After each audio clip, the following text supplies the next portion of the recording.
ఒక్కసారి కొమ్మూరి గోల్డ్ కి కాల్ చేయండి. తాకట్లో ఉన్న మీ బంగారాన్ని విడిపించి మార్కెట్ ప్రైస్ కి వాళ్ళు కొనుక్కుని మిగతా డబ్బులు మీకు ఇచ్చేస్తారు. అందరికీ నమస్కారం. నేను మీ కట్టా కార్తీక్. ఈ మధ్య పబ్లిసిటీ పిచ్చితోనూ తొందరగా వార్తల్లో ఉండాలనో అతి తొందరగా ఎదగాలనో ఇష్టం వచ్చినట్టు మాట్లాడే వాళ్ళు పెరిగిపోయారు. నోటికొచ్చినట్టు మాట్లాడే వాళ్ళు పెరిగిపోయారు. తాము మాట్లాడేది కరెక్టా కాదా అనే దానికంటే కూడా వాళ్ళు వార్తల్లో ఉండాలి, మంచో చెడో అనుకునే వాళ్ళు బాగా పెరిగిపోయారు. ఇప్పుడు మా కెమెరామెన్ నాయుడు ఏదో తప్పుగా మాట్లాడాడు అనుకోండి, ఏ కెమెరామెన్ కదా కొద్ది చదువుకొని ఉండాలే, తొందరపడి ఏదో పొరపాటుగా మాట్లాడుంటారులే, అలా మాట్లాడకూడదు నాయన అని మనం చెప్పొచ్చు. ఈ మధ్య ఎదుగుతున్న ఏదో జర్నలిస్టు తప్పుగా మాట్లాడాడు అనుకోండి, తొందరగా ఎదగాలి, తొందరగా అందరూ గుర్తించాలి అనే ఆతృతలో మాట్లాడాడేమో. అలా మాట్లాడకూడదు నాయన, జర్నలిజం అది కాదు అని చెప్పచ్చు. కానీ వందల మందికి ప్రబోధాలు చెప్పేటువంటి మత ప్రబోధకుడే ఇష్టం వచ్చినట్లు మాట్లాడితే ఎలా ఉంటుంది? అందులో ఆడవాళ్ళ గురించి మాట్లాడితే ఎలా ఉంటుంది? ఆడవాళ్ళకి పూలకి ఉన్న సంబంధం గురించి మనం కొత్తగా చెప్పవసరం లేదు. సహజంగా హిందూ మతంలో ఉన్నటువంటి ఆడవాళ్ళు పూలు ఎక్కువగా ధరిస్తుంటారు. అది వాళ్ళ ఆనవాయితీ. ఒక హిందూ మతంలో కాదు, అన్ని మతాల్లోనూ ధరిస్తారు. హిందూ మతంలో ఉన్న ఆడవాళ్ళు ఎక్కువగా ధరిస్తారు. అది మల్లెపూలు కావచ్చు, ఇతర పూలు కనకాంబరాలు, చామంతి, రోజా పూలు అన్నీ ధరిస్తారు. అయితే మల్లెపూలు ధరించి ఆడవాళ్ళ పట్ల ఒక పాస్టర్ చేసినటువంటి వ్యాఖ్యలు మీకు ముందు ఆ కామెంట్స్ వినిపిస్తాను, తర్వాత వాటి గురించి వివరించేటువంటి ప్రయత్నం మీకు చేస్తాను. ఇతని పేరు శామ్వేల్ రాజట. మల్లెపూలు అమ్ముకునేవాడు చర్చి ముందు పెట్టాడంట బండి. పాస్టర్ గారు లోపల వద్ద చెప్పాడు, ఒక్కడు కూడా కొనడు పోరా అని. ఇంకో చోట పెట్టుకో, మార్కెట్లో పెట్టుకోపో, అక్కడ కొంటారులే కానీ ఇక్కడ కొందరు పో అంటే, ఎందుకు కొందరు ఇంతమంది ఆడవాళ్ళు వస్తుంటే కొంటారులే అని పెట్టాడు. కోట మొదలైన దగ్గర నుంచి కోట వైపు అందరు ఇళ్ళకి పోయిందాక ఆడే కూర్చున్నాడు. ఒక్కళ్ళు కొనలా. అందరు పోయినాక పాస్టర్ గారు కూడా పోతా చూశాడు, బండికి వెళ్ళి ఒక్క మూర పూలు కొనలా ఎవరు. ఏమైందిరా అన్నాడు. ఏందండి ఇంతమంది ఆడవాళ్ళు వచ్చారు, ఒక్కళ్ళు మూర పూలు కొనలేదు. కొనరా, కొనరు. పిచ్చి పిచ్చి వేషాలన్నీ వేసి రోడ్లమిటి బజార్లమిటి తిరగటానికి వారు బజారు సంబంధులు కాదు, వారు పరిశుద్ధాత్మ సంబంధులు. వారు పరిశుద్ధాత్మ సంబంధులు. పరిశుద్ధాత్మను కలిగి ఉన్నవారు, సత్ప్రవర్తన కలిగి ఉన్నవారు, సత్క్రియలు చేయడానికి పిలువబడిన వారు, ఏర్పరచబడిన వారు, ఆయన రక్తము చేత కడగబడిన వారు. వారు అడ్డదిడ్డంగా తిరిగేవాళ్ళు కాదు, అడ్డదిడ్డంగా ప్రవర్తించేవాళ్ళు కాదు, అడ్డదిడ్డంగా బతికేవాళ్ళు కాదు. క్రీస్తు రక్తము చేత నీతిమంతులుగా తీర్చబడి నీతిగా బ్రతకటానికి తమ్మును తాము ప్రతిష్ఠించుకున్నవారు. ఇకంతే బండి నెట్టుకొని పోయాడు. ఇక మళ్ళా కనపడలా మధ్యలో. విన్నారు కదా కామెంట్స్, విన్నారు కదా కామెంట్స్. మల్లెపూలు పెట్టుకునేటువంటి ఆడవాళ్ళని ఏ రకంగా అవమానించాడో విన్నారు కదా. అంటే ఇతను క్రిస్టియన్ అయితే కావచ్చు, క్రిస్టియన్ మహిళలు మల్లెపూలు ధరించారేమో, సరే అది వదిలేద్దాం. కానీ ఇతను క్రిస్టియన్ కదా, వీళ్ళ పూర్వీకులు అంటే వీళ్ళ మదరు క్రిస్టియనేనా? అంటే సహజంగా ఇప్పుడున్న చాలామంది క్రిస్టియన్స్ మతం మారిన వాళ్ళే, వాళ్ళ పూర్వీకులు హిందువులే కావచ్చు. ఇప్పుడు వీళ్ళ అమ్మ హిందూ అయి ఉండొచ్చు, సరే వీళ్ళ అమ్మ కాదు, వీళ్ళ అమ్మమ్మ హిందూ అయి ఉండొచ్చు, లేదా అమ్మమ్మ వాళ్ళ అమ్మ హిందూ అయి ఉండొచ్చు. వాళ్ళు మల్లెపూలు పెట్టుకోవచ్చు. ఆ కామెంట్స్ వాళ్ళకు కూడా తాగుతాయి కదా, వీళ్ళ పూర్వీకులు కూడా తాగుతాయి కదా. అంటే ఏం కామెంట్ చేస్తున్నాము? ఆ కామెంట్ కరెక్టా కాదా? కనీసం కామన్ సెన్స్ ఉండదా? కామన్ సెన్స్ లేనోడు మతాన్ని ప్రబోధించే స్థాయికి ఎదుగుతాడా?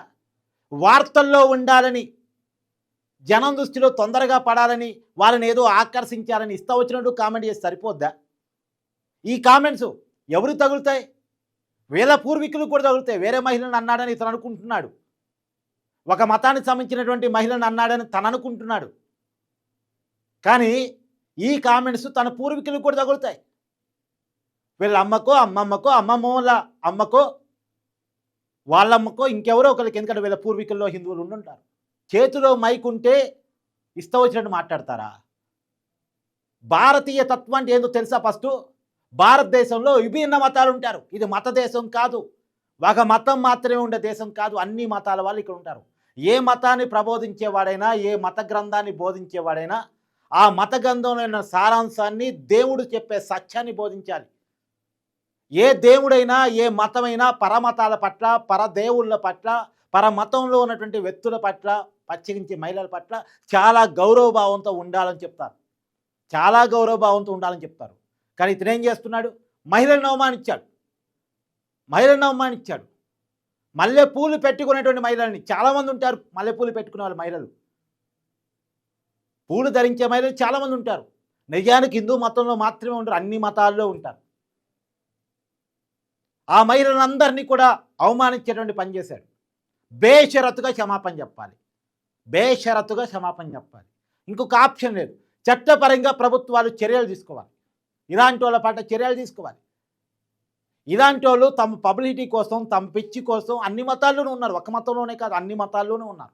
తొందరగా పాపులారిటీ కావాలని, మత పిచ్చి ఉన్న వాళ్ళని ఆకర్షించాలని, వాళ్ళ ద్వారా ఇమేజ్ పొందాలని, వార్తల్లో ఉండాలని, అదేదో పెద్ద హీరోయిజంగా భావిస్తూ ఉంటారు.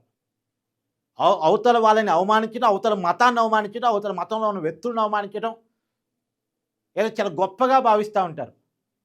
ఇలాంటి వాళ్ళందరినీ కూడా వీళ్ళకి ఒక సైకలాజికల్ ఫీలింగ్ ఉంటుంది, సైకలాజికల్ డిసార్డర్ ఉంటుంది వీళ్ళకి. తొందరగా పాపులర్ కావడం కోసం కొంతమంది హట్ చేస్తూ ఉంటారు, మనోభావాలను దెబ్బతీస్తూ ఉంటారు. ఈ మనోభావాలు దెబ్బతీసే వాళ్ళందరినీ కూడా జైల్లో ఒక సపరేట్ రూమ్లో వాళ్ళందరినీ ఉంచి వాళ్ళ డిస్కషన్కి వదిలేయాలి, వాళ్ళ పిచ్చికి వాళ్ళని వదిలేయాలి. వాళ్ళు ఈ సమాజంలో నలుగురి మధ్య ఉండటానికి పనికి రానటువంటి వ్యక్తులు. వీళ్ళుంటే వల్ల సమాజంలో మత ఘర్షణలు జరుగుతాయి, కుల ఘర్షణలు జరుగుతాయి, ప్రజల మధ్య గొడవలు జరుగుతాయి, ప్రజల మధ్య వైషమ్యాలు వస్తాయి. ఇలాంటి వాళ్ళ పట్ల అత్యంత జాగ్రత్తగా ఉండాల్సినటువంటి పరిస్థితి ఉంటుంది. కాబట్టి నేనే ఉంటున్నానంటే ఇతని మీద తీవ్రమైనటువంటి చర్యలు తీసుకోవాలి. ఈ మధ్యనే ఒక టీవీ ఛానల్లో ఒక ప్రాంత మహిళలను ఉద్దేశించి మాట్లాడిన మాటలు మొన్నటిదాకా వీడియో చేయాల్సి వచ్చింది. వాళ్ళ మీద చట్టపరంగా చర్యలు తీసుకున్నారు. ఇప్పుడు ఆ కామెంట్స్ మర్చిపోయే లోపు మళ్ళీ ఈ కామెంట్స్. అంటే మహిళలంటే అంత చులకనా? మీరు పాపులారిటీ కావడం కోసం ఎవరిని హట్ చేసినా, ఎవరి మనోభావాలు దెబ్బతీసినా పర్లేదా? అసలు వీళ్ళని పాస్టర్ అనాలా? పాస్తరు అనబడేటువంటి నైతిక అతనుకుందా? ఆ పర్టికులర్ వెతుకుందా? నేను అందరిని అంటలే, మళ్ళీ చెప్తున్నాను, ఆ పర్టికులర్ వెతుకుందా? అలా మాట్లాడేటువంటి పద్ధతేనా? సత్యాన్ని బోధించేవాడు, వెనుక బైబిల్లో మొదటే ఉంటుంది సత్యాన్ని బోధించమని, సత్యాన్ని మాత్రమే బోధించమని. నేనే సత్యం అని దేవుడు అంటాడు. మరి నేనే సత్యం అంటే సత్యాన్ని, దేవుణ్ణి బోధించాల్సినటువంటి, దేవుడి సత్యాలని, సూత్రాలని బోధించాల్సినటువంటి ఈ వ్యక్తులు మాట్లాడే ఈ మాటలు ఏమాత్రం ఆమోదయోగ్యం కావు. వీళ్ళకి మైకు పట్టుకునేటట్టు అర్హత లేదు, ఏదో గ్రంథాలు బోధించేటువంటి అర్హత అంతకన్నా అసలే లేదు. ఖచ్చితంగా వీళ్ళు ఆ వృత్తికి పనికి రానటువంటి వ్యక్తులు. పాస్టర్లుగా, దేవుడి యొక్క ప్రబోధకులుగా వీళ్ళు ఏమాత్రం పనికి రానటువంటి వ్యక్తులు. ఏ మతంలో ఉన్నా సరే ఇలాంటి వ్యాఖ్యానాలు చేసేవాళ్ళు, పరమత సహనం లేని వాళ్ళు, మహిళల్ని గౌరవించలేని వాళ్ళు, ప్రజలకి సత్యాన్ని బోధించడం రానటువంటి వాళ్ళు, ప్రజల మధ్య గొడవలు సృష్టించే వాళ్ళు, ప్రజల మధ్య విభేదాలు క్రియేట్ చేయడానికి ఉపయోగపడే కామెంట్ చేసేవాళ్ళు ప్రబోధకులు కారు. శాంతిని బోధించే వాళ్ళు, ప్రజల్ని కలిపేవాళ్ళు, ప్రజల మధ్య సంబంధాలు, బాంధవ్యాలు పెంచేవాళ్ళు పాస్టర్లు అవుతారు, ప్రవక్తలు అవుతారు, పూజారులు అవుతారు, అంతే తప్ప ప్రవచనవేత్తలు అవుతారు తప్ప ఇలాంటి వాళ్ళు కాలేరు. ఇలాంటి వాళ్ళని చట్టపరంగా చర్యలు తీసుకోబడాలి. ఇలాంటి వాళ్ళని కఠినంగా శిక్షించాలి అనేటువంటిది చాలామంది జర్నలిస్టులు చేస్తున్నటువంటి డిమాండ్. ఎందుకంటే మేమంతా ప్రజల్ని కలిపి ఉంచాలి, ప్రజలకి అభివృద్ధి కావాలి, సంక్షేమం కావాలి, ప్రజల్ని మునుముందుకు ఈ దేశం అభివృద్ధి చెందిన దేశంగా ఎదగాలి అనేటువంటి క్రమంలో, ప్రజల్ని కలిపి ముందుకు తీసుకెళ్ళాలి అనుకుంటున్న క్రమంలో చాలామంది భారతదేశం పట్ల ఏడుపులు ప్రకటిస్తున్న సమయంలో భారతదేశం ఐక్యంగా ఉండాలి, భారతీయత మరింత బలపడాలి, ఐక్యమత్యం మన బలం అని చెప్పేసి బలంగా భావిస్తున్నట్టు సమయంలో ప్రజల్ని విడదీసేలా ఇలాంటి కామెంట్ చేసేవాళ్ళు, అందులోనూ ప్రజల్ని ప్రభావితం చేసే స్థాయిలో ఉండి చేసేవాళ్ళు వీళ్ళ పట్ల జాగ్రత్తగా ఉండాల్సిన అవసరం ఉంది. వీళ్ళని చట్టపరంగా వీళ్ళ పట్ల చర్యలు తీసుకోవాల్సిన అవసరం ఉంది. Thank you.